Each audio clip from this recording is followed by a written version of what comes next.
ابراہیم علیہ السلام کی عادت تھی کہ وہ بغیر مہمان کے کھانا نہیں کھاتے تھے، بغیر مہمان کے ان کے ہاں دسترخوان ہی نہیں بچھتا تھا۔ ایک بار 2 دن ہو گئی کوئی مہمان نہیں آیا، آپ بھی کھانا نہیں کھائے۔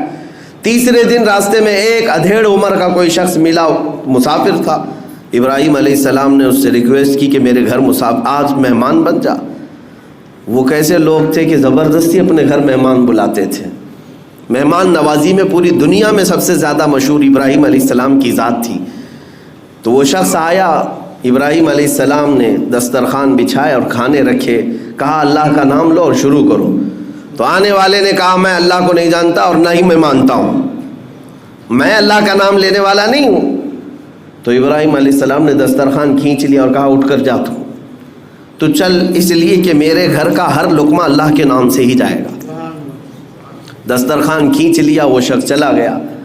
رب تبارک و تعالیٰ کی طرف سے وحی آئی، ابراہیم آج تمہارے دسترخوان پر اس نے میرا نام نہیں لیا، تم نے دسترخوان کھینچ لیا۔ پچھلے 50 سال سے وہ میرا نام نہیں لیتا، میں ہر وقت اسے کھلا رہا ہوں۔ وسعت رحمتی کل شیء، قرآن کہتا ہے، اللہ فرماتا ہے میری رحمت نے ہر چیز کو گھیرے میں لے لیا ہے۔ اگر وہ ہم پر رحم نہ کر رہا ہوتا تو پھر ہمارے ہر گناہ پر آج پکڑ کر رہا ہوتا، ہر ایک گناہ کے بدلے ایک ایک نعمت چھین لیتا ہم سے، لیکن ایسا نہیں ہوا ہے۔ عدل تو یہی ہے، انصاف تو یہی ہے کہ اس کی زمین ہے، اس کا آسمان ہے، اس کی ہوا ہے، اس کی کائنات ہے، اور اسی کی کائنات میں رہ کر بندہ جب اسی کی نافرمانی کر رہا ہے تو پھر انصاف تو یہ چاہتا ہے کہ نافرمانی کرنے والے کی پکڑ کی جائے۔ اگر تم ایک نماز نہیں پڑھے تو ناک کاٹ دی جائے گی، دوسری نہیں پڑھو گے تو دانت توڑ دیے جائیں گے، تیسری نہیں پڑھو گے تو ہاتھ توڑ دیے جائیں گے۔ کیا ایسا ہو رہا ہے؟ نہیں ہوتا۔ تو رب تبارک و تعالی ہم بندوں پر عدل نہیں بلکہ فضل فرما رہا ہے، فضل فرما رہا ہے۔ 2 باتیں عرض کر کے میں اپنی بات کو سمیٹ لیتا ہوں۔ میرے عزیزو، اللہ تبارک و تعالیٰ اپنے بندوں پر کس قدر مہربان ہوتا ہے۔ اسی لیے اس سورہ میں اللہ تعالیٰ نے اپنے حبیب سے فرمایا کہ اے محبوب آپ فرما دیں کہ پناہ مانگنا ہے تو رب الناس کی پناہ مانگو، انسانوں کے خدا کی پناہ مانگو، اس سے بہتر پناہ تمہیں مل ہی نہیں سکتی۔ اس سے بہتر پناہ کہاں ہے؟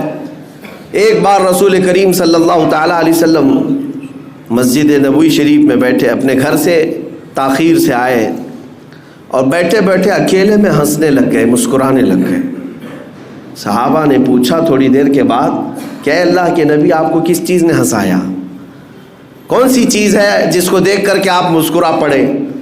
وہ رہتے ہیں اس خاکدان گیتی پر لیکن جلوے دیکھتے ہیں پورے عالم کائنات کے۔ وہ ہر چیز ان کی نظروں کے سامنے ہے۔ حضور اکرم صلی اللہ علیہ وسلم نے فرمایا اللہ تبارک و تعالیٰ نے مجھ سے کہا اے محبوب کیا تم میرے بندوں کے درمیان ہونے والا فیصلہ دیکھنا چاہتے ہو؟ تو میں نے کہا ہاں مولا، دکھا تیرا فیصلہ کیسے ہے۔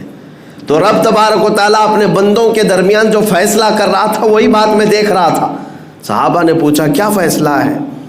کہا ایک بندہ اٹھایا گیا اور اللہ تبارک و تعالیٰ کی بارگاہ میں جب پیش ہوا تو اس نے مقدمہ کر دیا، اللہ کی بارگاہ میں دعویٰ کیا کہ مولا فلاں آدمی کے اوپر میرا قرضہ باقی تھا، فلاں آدمی کے اوپر میرا حق باقی ہے، اس نے پیسے میرے لیے تھے، فلاں چیز لیا تھا لیکن دیا نہیں مجھ کو، مجھے آج حق چاہیے۔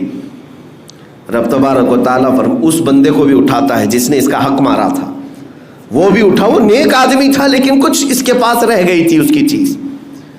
تو اب یہ مطالبہ کرنے والا شخص اللہ سے کہتا ہے مجھے حق دلا دے میرا۔ رب تعالیٰ فرماتا ہے یہاں تجھے کیا چاہیے؟ پیسے تو ملیں گے نہیں، موت کے بعد نہ پیسے ہیں، نہ چیک ہے، نہ ٹرانسفر ہے، کچھ نہیں ہے، کیا ہے؟ یہ بندہ کہتا ہے مولا اس کی نیکیاں مجھے چاہیے، اس کی نیکیاں مجھے چاہیے۔ تو رب تبارک و تعالیٰ انصاف فرماتا ہے، اس بندے کی ساری نیکیاں اٹھا کر کے اس کو دے دی جاتی ہیں، فرشتے ساری نیکیاں منتقل کرتے جا، اس لیے کہ حق ابھی ادا نہیں ہو رہا ہے۔ اب یہ مطالبہ کرنے والا جو شخص تھا پھر کہتا ہے اے رب ذوالجلال میرا حق تو پورا نہیں ہوا، تو عدل کرنے والا، انصاف کرنے والا بادشاہ ہے، مجھے اور حق چاہیے اس بندے سے، اس نے میرا حق لیا ہے دنیا میں۔ تو رب تعالیٰ فرماتا ہے اب اور کیا چاہیے؟ اس کی ساری نیکیاں ختم ہو گئیں. یہ بندہ کہتا ہے مولا میرے گناہ اٹھا کر اس پر ڈال دے.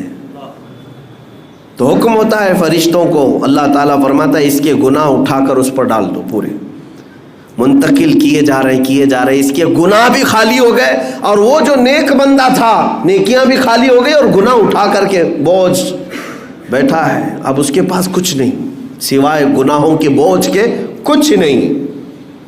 آپ اس کو ہلکا مت سمجھیں کہ حقوق العباد جو بندوں کے حق ہیں کئی لوگ مار کر کے بیٹھے ہیں، کوئی بہنوں کا حق، کوئی بھائیوں کا حق، کوئی اپنے مزدوروں کا حق. اعلیٰ حضرت فاضل بریلوی رضی اللہ تعالیٰ عنہ نے فرمایا ہے 1 روپیہ اگر کھائے ہو تو بدلے میں تمہیں قیامت کے دن 700 نمازیں دینی پڑ سکتی.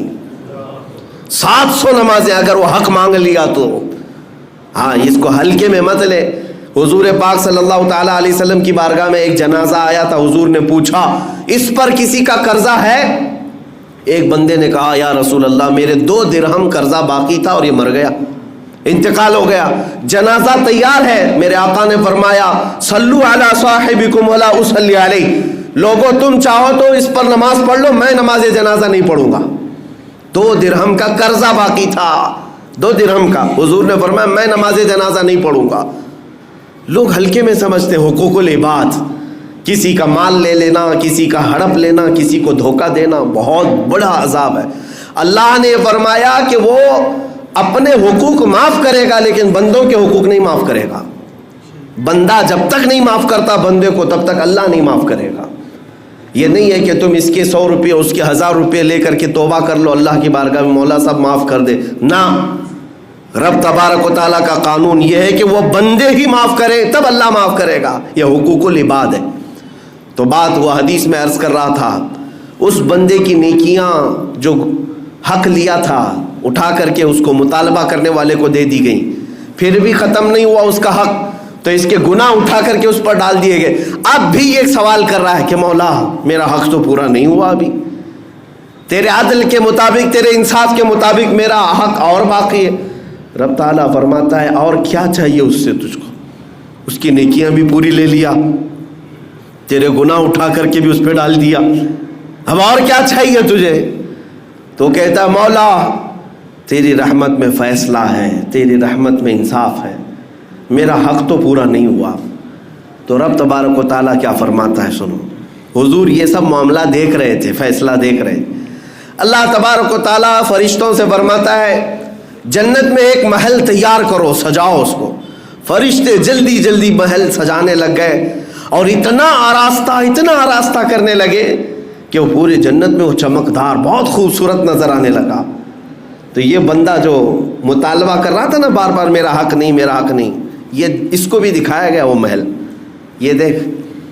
تو وہ کہنے لگا اتنا خوبصورت محل، اتنا خوبصورت. رب تعالیٰ نے فرمایا ہاں. کہا کہ کس کا ہے؟ تو اللہ نے فرمایا تیرا نہیں ہے، یہ تیرا نہیں ہے، یہ بنایا جا رہا ہے، یہ بنایا جا رہا ہے. اللہ تعالیٰ کریم ہے. تو یہ بندہ کہتا ہے کہ مولا یہ کس کے لیے ہے؟ رب تعالیٰ فرماتا ہے اس کے لیے جو اپنے بھائی کا حق معاف کرتا ہے، اس کے لیے ہے جو اپنے بھائی کا حق معاف کرے گا، اس کے لیے میں یہ جنت میں محل بنا رہا ہوں. تو یہ فوراً کہتا ہے مولا میرے اس بھائی کا حق میں معاف کرتا ہوں، جو بھی اس کا حق مجھ پر باقی ہے. رب تعالیٰ نے اتنا ہی نہیں کہ معاف اس بندے سے کروایا، بلکہ اللہ رب العزت نے فرمایا تو نے معاف کیا، اس کا ہاتھ پکڑ اور ساتھ میں لے کر جنت میں جا. یہ ہے رب الناس، انسانوں کا رب جو ہم پر شفیق ہے اور مہربان ہے. یہ بندوں کی آج کیفیت یہ ہے کہ اس مولا کی رحمت کو نہیں دیکھتے، اس کی کرم نوازیوں کو نہیں دیکھتے، اس کے فضل کو نہیں دیکھتے. کتنے مہینے ہو جاتے ہیں راتوں کو یوں ہی سو جاتے ہیں، ذکر کا ایک لمحہ بھی اس کی بارگاہ میں نہیں گزارتے. ہاں دوسروں کے لیے ہم نے وقت بتایا، دوسروں کے لیے آنکھیں بھگو دیں، لیکن اس رحمان کی یاد میں کب دل دھڑکتا ہے جو ہمارے ماں کے پیٹ سے ہمیں پال رہا ہے. آپ کو پتا ہے ہمارے دنیا میں آنے سے پہلے ہی ہمارے ماں کے پیٹ میں جب ہم تھے، جیسے ہی ہماری ماں حاملہ ہوتی ہے اس کے جو ایام ہر مہینے آتے تھے وہ بند ہو جاتے ہیں، خون بند ہو جاتا ہے. اور اس کے بعد 6 مہینے پہلے سے ہی اس کے سینے میں خون سے دودھ بننا شروع ہو جاتا ہے. تمہارے آنے سے 6 مہینے پہلے مولا تمہارے رزق کا انتظام کر رہا ہے. بتاؤ کون ہے جو خون سے دودھ کو بناتا ہے؟ جب جیسے ہی دنیا میں تم آئے کوئی ثقیل غذا، سخت غذا کھا نہیں سکتے تھے. گوشت، مچھلی، انڈا، چاول، روٹی تو کھا نہیں سکتے تھے سوائے لکوڈ دودھ کے.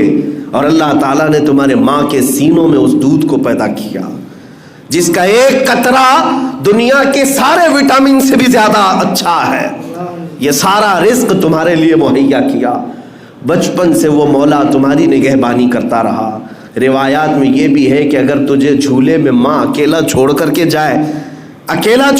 جائے تو مولا 2 فرشتوں کو اتارتا ہے کہ بچی کی حفاظت کرے. ہماری حفاظت پر کائنات کو اللہ نے لگا دیا، فرشتوں کو لگا دیا.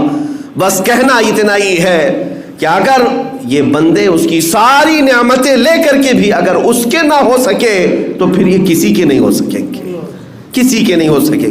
اسی لیے شیخ سعدی رحمۃ اللہ تعالی علیہ فرماتے ہیں ایسے بندے کو جو نماز سے غافل ہے، اللہ تعالیٰ کی بارگاہ میں نہیں آتا، اس کو قرضہ بھی مت دو، اس کو قرضہ مت دو. پوچھا گیا کیوں؟ کہا جو اللہ کا فرض نہیں ادا کرتا وہ تمہارا قرض کیا ادا کرے گا. تو جو اپنے خالق کا، اپنے رب کا نہیں ہو سکے گا تو پھر وہ کس کا ہو سکتا ہے؟ اس لیے میرا میسج صرف اتنا ہے کہ اس بھری کائنات میں ہمارے دکھوں کا، ہمارے دردوں کا مداوا کوئی کر سکتا ہے تو وہ رب العالمین ہے، وہ مالک ذوالجلال والاکرام ہے. اس لیے ہمیں اللہ رب العزت کی طرف پلٹ آنا چاہیے. اس کا خوف سینے میں رکھو، اس کی محبت بھی سینے میں رکھو. وہ تمہیں خواہ مخواہ عذاب کا ایک ذرہ بھی نہیں دے گا، کبھی نہیں دے گا. ہاں اتنا ہے کہ اس نے وعدہ تو کیا ایک نیکی کرو تو میں بڑھا کر 10 دے دوں گا، لیکن پورا قرآن پڑھ کر کے دیکھو کہیں اللہ نے یہ نہیں فرمایا ایک گناہ کرو گے تو 10 بڑھا دوں گا. نہیں، گناہ ایک کیے ہو تو ایک ہی کی سزا، لیکن نیکیوں کے لیے کہتا ہے کہ ایک بھی کرو گے تو میں 10 گنا بڑھا کر کے دوں گا. یہ رحمت نہیں ہے تو کیا ہے؟ وہ رب الناس ہے. مولا کریم اپنی رحمت میں ہمیں جگہ عطا فرمائے. رب ذوالجلال ہم سب کو تیری جوار رحمت میں ہمیشہ رکھ، اور اپنی حفاظت سے ایک آن کے لیے بھی مولا ہمیں باہر نہ نکال. مولا ہماری موت آئے تو تجھ پر ایمان لاتے ہوئے موت آئے، اور تیری بارگاہ میں سرخروئی کے ساتھ ہمیں اٹھایا جائے. وآخر دعوانا الحمدللہ رب العالمین.